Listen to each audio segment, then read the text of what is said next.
তিস্তা প্রকল্প নিয়ে চীনের উপরেই আস্থা রাখছে বাংলাদেশ। অন্যদিকে পানির ন্যায্য হিস্যা আদায়ে চাপে রাখছে ভারতকে। এই বছরে তিস্তা প্রকল্পের পরিকল্পনা চূড়ান্ত করার তাগিদ দিয়েছেন পানি সম্পদ উপদেষ্টা সৈয়দা রিজওয়ানা হাসান।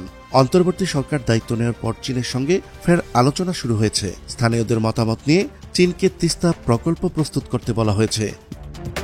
যে চীন ভারতের কারণে তিস্তা প্রকল্প থেকে ফসকে গিয়েছিল, সেই চীনই যেন এবার ভারতকেই পাত্তা দিচ্ছে না। তবে কি তিস্তা প্রকল্পে চূড়ান্ত ঠিকাদার পাওয়ার চায় না, তা জানাবো আজকের এই ভিডিওতে। চলুন শুরু করা যাক। প্রতিবেশী দেশ ভারতের অভ্যন্তরীণ বিরোধে অভিন্ন তিস্তা নদীর পানি বন্টনের বিষয়টি নিষ্পত্তি করতে না পারায় ঝুলে থাকতে হয়েছে বছরের পর বছর।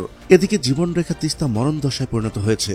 প্রতি বছর বন্যা আর ভাঙ্গনে তিস্তাপাড়ের আবাদি জমি ও বসতভিটা নদীগর্ভে বিলীন হচ্ছে। সব মিলিয়ে তিস্তায় বার্ষিক ক্ষয়ক্ষতির পরিমাণ দাঁড়ায় 20,000 কোটি টাকা। আর এই তিস্তার অর্থনীতিকে আমূল বদলে দিতে বাংলাদেশের পাশে দাঁড়িয়েছে চীন।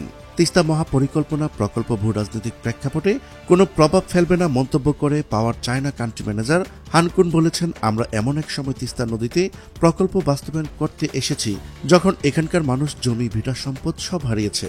এজন্য আমরা শুনতে এসেছি এখানকার মানুষের কথা। এই প্রকল্প ভূ রাজনৈতিক প্রেক্ষাপটে কোনো প্রভাব ফেলবে না, কারণ এটা একটা বাণিজ্যিক প্রকল্প। যে প্রকল্পে মানুষের উপকার হয় সেই প্রকল্পে ভূ রাজনৈতিক প্রেক্ষাপট গৌণ, এবং এই প্রকল্পে পরিবেশের জন্য ক্ষতিকারক কিছুই হবে না। 10 মার্চ গতকাল বিকেল 3টায় রংপুর জেলা প্রশাসনের সম্মেলন কক্ষে তিস্তা নদীর সমন্বিত ব্যবস্থাপনা এবং পুনরুদ্ধার এসব প্রস্তাবিত প্রকল্পের উপর অংশীজনদের নিয়ে মতবিনিময় সভায় এসব কথা বলেন তিনি। এ সময় অংশীজনরা চীন ভারতের রশি টানাটানি বাদ দিয়ে নিঃস্ব অর্থায়নে তিস্তা পরিকল্পনার কাজ শুরুর দাবি জানিয়েছেন। তারা বলেন, এই অন্তর্বর্তী সরকারের আমলেই এর কাজ উদ্বোধন করতে হবে। তবে নিঃস্ব অর্থায়নে হলেও কারিগরি ঠিকাদার হিসেবে ভারত নয়, চীনকেই বেশি প্রাধান্য দিচ্ছে স্থানীয়রা। বক্তব্যগীরা বলছেন, উত্তরে জীবনরেখা তিস্তা অববাহিকার 2 কোটি মানুষের জীবন জীবিকা বাঁচাতে অন্তর্বর্তী সরকারের সময়ের পরিকল্পনার কাজ শুরু করতে হবে। চীনের প্রস্তাবিত তিস্তা প্রকল্প বাস্তবায়ন হলে বদলে যাবে উত্তরাঞ্চলের 5 জেলার মানুষের ভাগ্য। প্রকল্পটি বাস্তবায়ন হলে শুকনো মৌসুমে পানির জন্য আর ভারতের দিকে তাকিয়ে থাকতে হবে না। প্রিয় দর্শক, আজ এই পর্যন্তই। দেখা হচ্ছে পরবর্তী ভিডিওতে।